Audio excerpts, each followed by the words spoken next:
আমগুলো সিদ্ধ করে নামিয়ে নিয়েছি, ভীষণ গরম।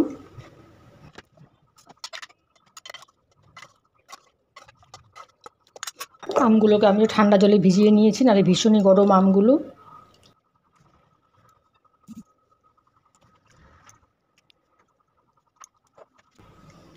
আমের থেকে পাল্পগুলোকে আমি বের করে নিচ্ছি, এখনও ভীষণই গরম।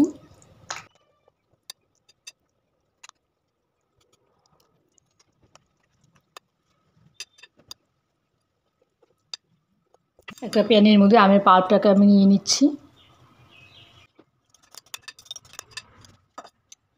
এখানে আমি নিয়ে নিচ্ছি 2 কাপ চিনি।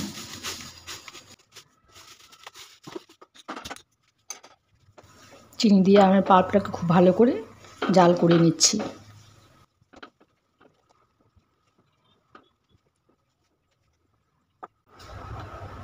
প্রায় 30-35 মিনিট ধরে আমটাকে আমি ভালো করে জাল করে নিয়েছি। দেখো ফুটতে শুরু করেছে।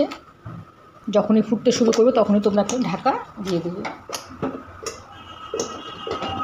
ঢাকা না দিলে একদম গায়ে হাত পায়ে ছিটে আসবে। গ্যাসের চুলাটা আমি বন্ধ করে দিলাম। এর মধ্যে আমি দিয়ে দিচ্ছি 1 চামচ ভিনেগার। এই ভিনেগারটা দিলে আমের সত্ত্বটা অনেক দিন থাকবে।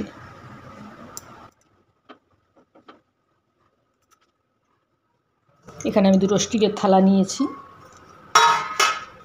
এই স্টিলের থালাগুলোর মধ্যে একদম পাতলা করে আমি এটা দিয়ে দেব। স্টিলের থালাতে তেল মাখিয়ে নিলেও হয়, কিন্তু আমি তেল মাখালাম না, কারণ অনেক দিন থাকার পর তেলের একটা গন্ধ চলে আসে। তেল ছাড়াও দেখবে এটা অনায়াসেই উঠে আসবে।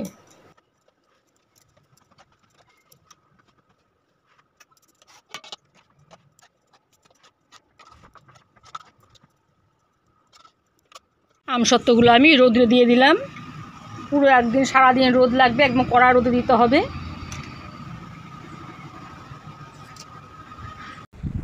দুদিন দেখো রোদ্রে দিয়ে আমি আমসত্ত্বগুলোকে নিয়ে এসেছি।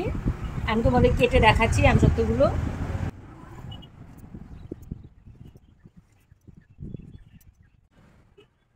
দেখো থালা থেকে খুব সহজেই উঠে আসছে। তেল দিলে আরও খুব তাড়াতাড়ি উঠে আসে, কিন্তু আমি তেল দিইনি, আর কিছুদিন পরে তেলের একটা বিশ্রী গন্ধ হয়ে যায়, তেল তেল। দেখো খুব সহজে আমসত্ত্বগুলো উঠে এসেছে। আরেকটা থালার মতো আমি আমসত্ত্ব দিয়েছিলাম। 2টো থালা থেকে আমসত্ত্বগুলো আমি তুলে নিচ্ছি।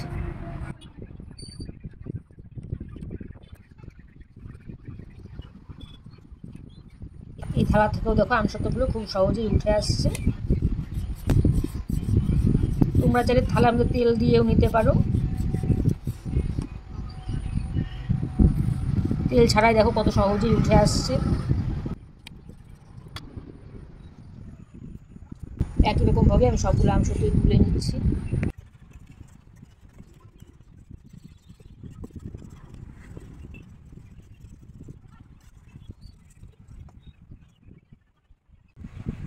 এই আমসত্ত্বগুলো তোমরা প্রায় 6 মাস থেকে 1 বছর রেখে খেতে পারবে, কারণ গত বছর আমি বানিয়েছিলাম, আমি অনেক দিন পর্যন্ত আমসত্ত্বগুলো খেয়েছি, একদম ভালোই ছিল। আমার এই আমসত্ত্বের রেসিপি তোমাদের কেমন লাগলো জানাবে। আমার চ্যানেলটিকে সাবস্ক্রাইব করে দিও, আর লাইক কমেন্টে ভুলো না। ঠিক আছে বন্ধুরা, আজকের মতো এখানেই রাখছি। টাটা।